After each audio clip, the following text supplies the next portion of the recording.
ओम नमो भगवते वासुदेवाय। स्वागत है आपका हमारे चैनल पर।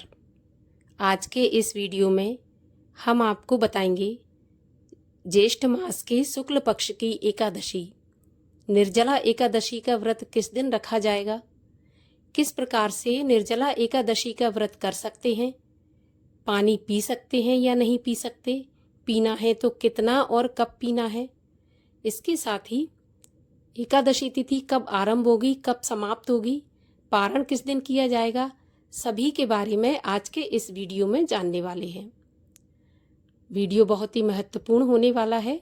वीडियो में आपके सारे संशय समाप्त होने वाले हैं, तो वीडियो को अंत तक देखिए और ऐसी ही और जानकारियां प्राप्त करने के लिए, व्रत कथाएं सुनने के लिए और महात्म सुनने के लिए हमारे चैनल को सब्सक्राइब भी अवश्य कर लीजिए। साथ ही अगर आज की जानकारी अच्छी लगे तो लाइक करके शेयर कर दीजिए और कमेंट में अपने विचार भी अवश्य लिखिए। तो चलिए अब हम शुरू करते हैं वीडियो।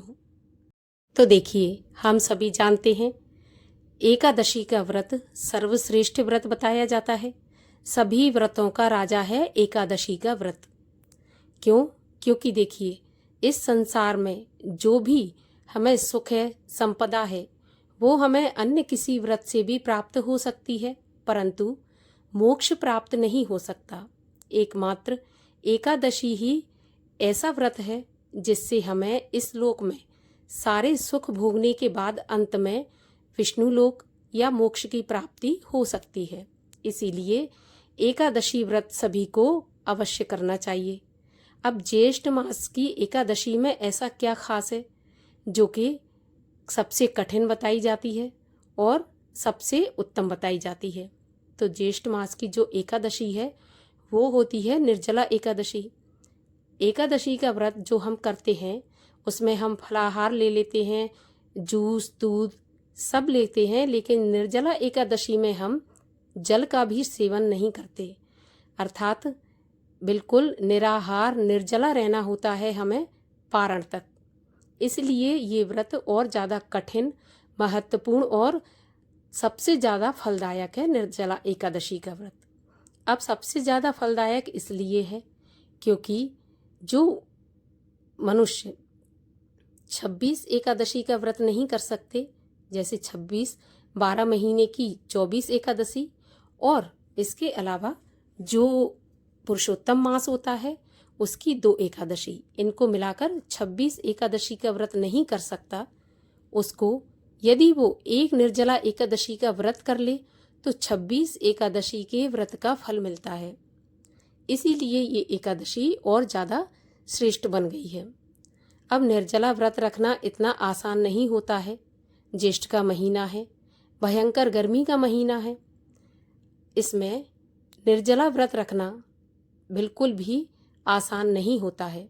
भगवान श्री हरि की कृपा से ही रखा जा सकता है। लेकिन अगर निर्जला एकादशी का व्रत नहीं रख सकते तो आप फलाहार से या जलाहार से भी व्रत रख सकते हैं। इसमें आपको कोई पाप या दोष नहीं लगने वाला है। और जो भक्तगण पूरा 12 महीने की एकादशी का व्रत रखते हैं वो तो निश्चित रूप से ही फलाहार या जलाहार से व्रत रख सकते हैं।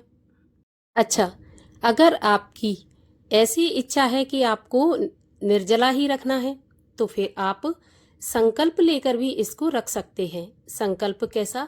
जैसे आप सुबह संकल्प लें कि हे प्रभु, मैं सूर्यास्त तक निर्जला रखूंगी, या मैं 4 घंटे 6 घंटे जितना हो सके आप निर्जल रहने की कोशिश करें, उसका भी आपको फल मिलेगा। ऐसा नहीं है कि नहीं मिलेगा, लेकिन अगर आप में सामर्थ्य नहीं है तो फिर आप फलाहार या जलाहार से भी व्रत रख सकते हैं।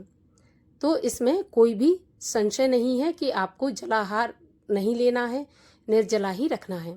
जैसी आपकी सामर्थ्य हो उसी के अनुसार कार्य करना चाहिए, क्योंकि आत्मा को कष्ट देकर अगर कोई व्रत किया जाए तो कहते हैं कि आत्मा में परमात्मा का निवास होता है, तो परमात्मा को भी कष्ट होता है।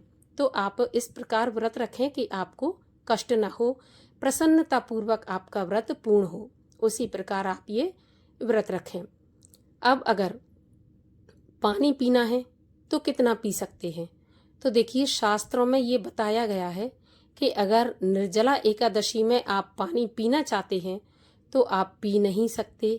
आप केवल आचमनी ले सकते हैं, मतलब जैसे आप पूजा पाठ में अगर आचमन दिया जाता है ना, जो हथेली पर पानी दिया जाता है, बस उतना आप केवल गटक नहीं सकते, उस पानी को अंदर नहीं ले सकते, आप उसको जीभ तक ले जाकर बाकी पानी थूक सकते हैं। इतना भर बताया गया है, इससे ज़्यादा नहीं बताया गया। तो अगर आप निर्जल नहीं रह सकते तो आप निर्जल व्रत का संकल्प लेकर इस व्रत को नहीं रखें। आप या फिर जैसा मैंने बताया, आप समय अनुसार जैसी आपकी सामर्थ्य है वैसा संकल्प लेकर व्रत रखें, इसमें कोई दोष नहीं है। ये व्रत निर्जला इसलिए बताया है महत्वपूर्ण, क्योंकि ये व्रत विशेष रूप से भीम के लिए बनाया गया था। भीम को बताया गया था क्योंकि भीम जो थे बहुत खाना खाते थे, वो भूखा नहीं रह सकते थे। सभी पांडव थे वो एकादशी का व्रत रखते थे। तो एक दिन भीमसेन ने व्यास जी से पूछा कि गुरुजी, मेरे सारे भाई और माता साथ में द्रौपदी एकादशी का व्रत रखते हैं, परंतु मेरे पेट में भूख की ऐसी ज्वाला उठती है कि मैं व्रत नहीं रख सकता, अन्न ग्रहण किए बिना मैं नहीं रह सकता। तो क्या मैं नरक में जाऊंगा? मुझे नरक की यातनाएं भोगनी पड़ेंगी? क्या मैं मोक्ष प्राप्त नहीं कर पाऊंगा? तब व्यास जी ने कहा कि हे भीमसेन, अगर तुम चाहते हो कि तुम हर 15 दिन में भूखे नहीं रह सकते तो तुम साल भर की एक एकादशी निर्जला एकादशी का व्रत करो। एक दिन तुम बिना आहार बिना जल के व्रत करो तो तुम्हें 26 एकादशी व्रत का फल मिल जाएगा। तो इसीलिए इसको भीमसेनी एकादशी भी कहते हैं। विशेष रूप से भीम ने सर्वप्रथम इसका पालन किया था, तभी से निर्जला एकादशी को और भीमसेनी एकादशी का व्रत किया जाने लगा। तो अगर आप में सामर्थ्य तो करिए, नहीं सामर्थ्य तो कोई बात नहीं, आप फलाहार जलाहार से भी व्रत करिए, क्योंकि कुछ ना करने से तो अच्छा है कि कुछ करें। भगवान की कृपा तो मिलती ही मिलती है। अगर हम भगवान का नाम भी सच्चे मन से ले लें तब भी हमें उनकी कृपा प्राप्त होती है, क्योंकि कभी भी भगवान का स्मरण व्रत तप व्यर्थ नहीं जाता है। तो निर्जला एकादशी इस प्रकार आप कर सकते हैं। जो गर्भवती महिलाएं हैं वो तो बिल्कुल भी ना करें बिना पानी के, क्योंकि उनके अंदर भी एक जीव होता है जो कि पल रहा है, उसको कष्ट होगा तो भगवान को कष्ट होगा।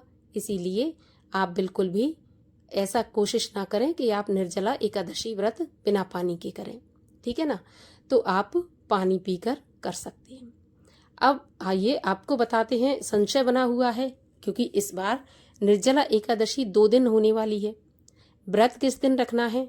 तो देखिए, मैं सबसे पहले आपको बता दूं कि एकादशी का व्रत जो होता है मोक्ष प्राप्ति के लिए होता है, और शास्त्रों में ऐसा बताया गया है कि जब भी 2 एकादशी होती हैं तो जो द्वितीय वाली एकादशी होती है उसी का पालन करना चाहिए। मोक्षदायिनी एकादशी वही होती है। अब कहा जाता है कि जो गृहस्थ हैं वो पहली एकादशी का व्रत रख सकते हैं और जो वैष्णव है वो दूसरी रख सकते हैं। तो मेरा ऐसा मानना है कि जो गृहस्थ हैं उनको भी तो मोक्ष की कामना होती होगी और जो वैष्णव है उनको भी होती होगी। तो भाई, जिसको मोक्ष की कामना है वो दूसरी एकादशी का पालन करे।